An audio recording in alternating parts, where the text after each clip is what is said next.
사순절을 맞이하여 성령의 크신 은혜와 은총과 기름 부으심이 사랑하는 우리 평강의 모든 성도님들에게 간절히 임하기를 소망하며 사순절 네 번째 말씀을 시작하도록 하겠습니다. 오늘 우리에게 주시는 하나님의 말씀은 누가복음 13장 1절에서 9절까지 말씀입니다.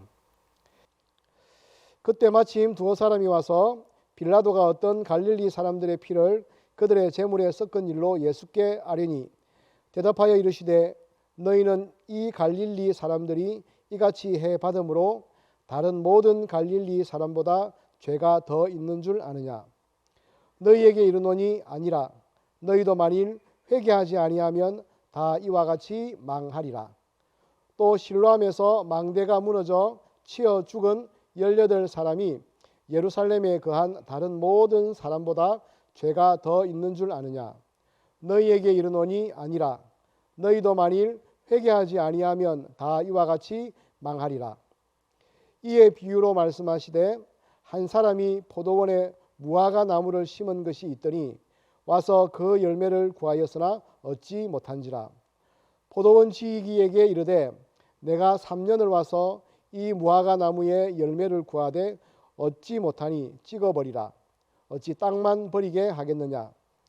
대답하여 이르되 주인이여 금년에도 그대로 두소서. 내가 두루 파고 거름을 주리니 이후에 만일 열매가 열면 좋거니와 그렇지 않으면 찍어버리소서 하였다 하시니라. 아멘. 불교 용어 중에 업보라는 단어가 있습니다. 평상시 선행을 많이 쌓아놓은 사람은 복을 받게 되고 반대로 평상시 악행을 저지른 사람은 반드시 벌을 받게 된다는 의미가 있습니다. 그래서 악행을 저지른 사람들이 심판을 받는 것을 보고 저 사람은 자기 업보를 치르는 것이다 라고 표현합니다. 그러나 우리가 사는 세상은 의인은 복을 받고 악인은 벌을 받는다는 단순한 이분법적 사고의 세상이 아닙니다. 성경에 등장하는 인물들을 보게 되면요, 의인들이 고난을 겪는 경우를 우리는 종종 발견할 수 있습니다.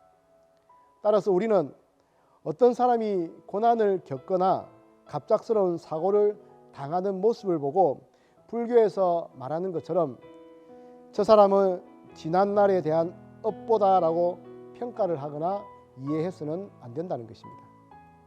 그런데 이것이 바로 유대인들이 자주 저지르는 실수입니다. 그들은 어떤 이가 그들의 삶 속에서 극심한 고통과 고난을 겪는 것을 보면 저 사람은 분명 하나님께 죄를 지어서 저렇게 고통을 당하고 있는 것일 거야 라는 세상을 바라보는 눈이 흑백 논리의 눈으로 바라봅니다. 이와 같은 관점을 가지고 있었던 가장 대표적인 예가 욥기서에 나오는 욥의 친구들입니다.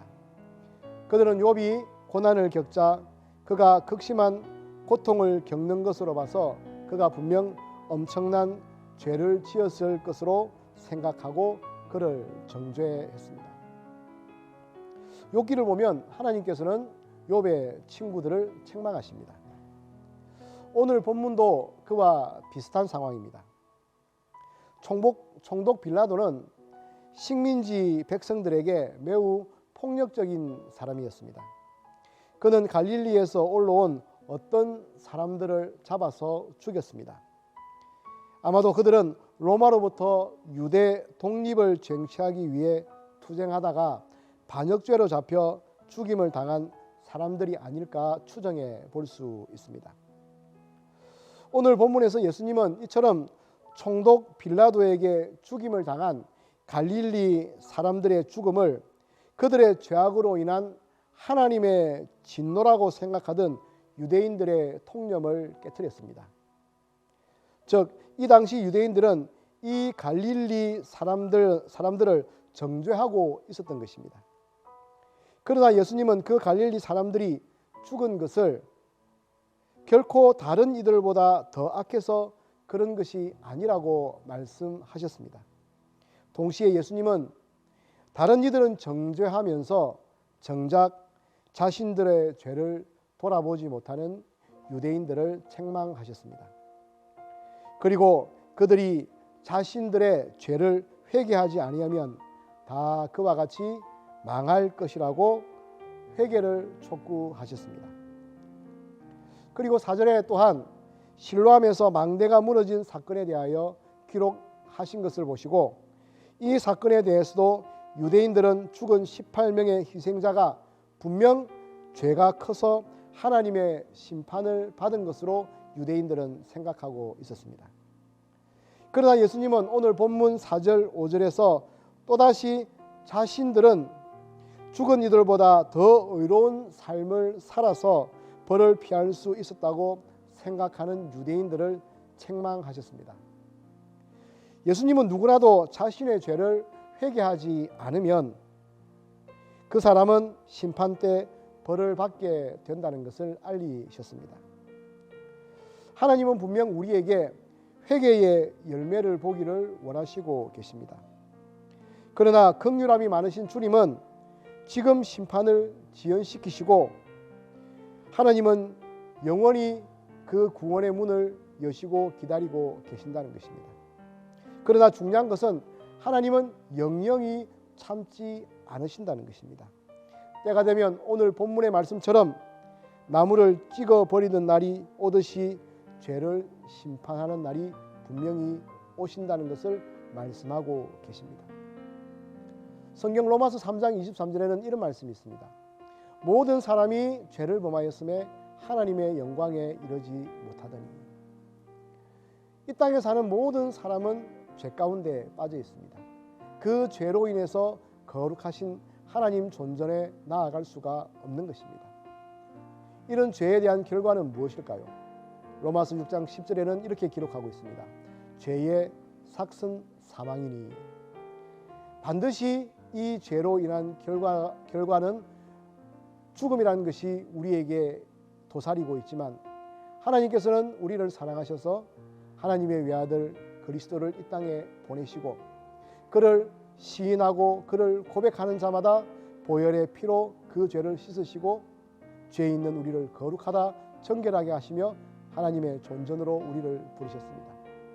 마음으로 믿어 의에 이르고 입으로 시인하여 구원에 이른다는 그 진리의 믿음들을 깨닫는 자마다 우리가 죄인임을 고백하며 오늘도 회개를 촉구하며 회개를 원하시는 하나님의 말씀에 순종하며 오늘도 우리의 죄를 주님 앞에 고백하며 하나님의 존전에 나아가 주님만을 찬양하고 주님만을 경배하고 주님만을 예배하는 그러한 삶을 살아가는 우리 평강의 모든 식구들이 되기를 주님의 이름으로 소망합니다.